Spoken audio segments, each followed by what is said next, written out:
À Paris, c'est le mannequin fétiche de Dior, l'américaine Karlie Kloss, qui a ouvert le dernier défilé de John Galliano. Sous sa cape, une petite veste en cuir, le visage émangé par un large chapeau.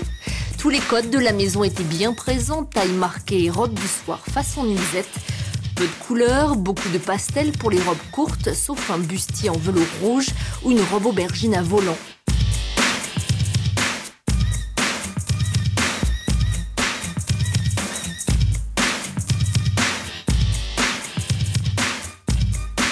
Pas de finale égocentrique avec John Galliano sur scène, mais les petites mains de Dior mises en lumière, celles et ceux qui travaillent dans les ateliers. Paul McCartney et sa compagne Nancy Shevell sont venus applaudir la collection automne-hiver 2011-2012 de Stella. Les ensembles sont structurés mais souples, les vestes d'hommes allongées en manteau portées sur des chemisiers tuniques à col Mao.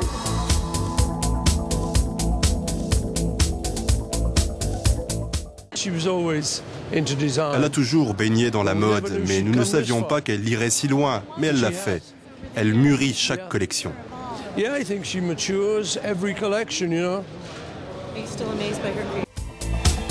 Pour le soir, la styliste anglaise propose des robes aux pastilles brodées sur du tulle.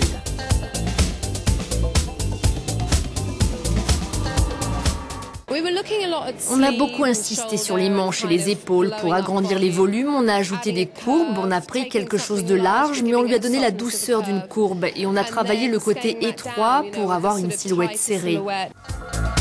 D'autres robes très moulantes et transparentes sur le côté soulignent la forme sablier des modèles.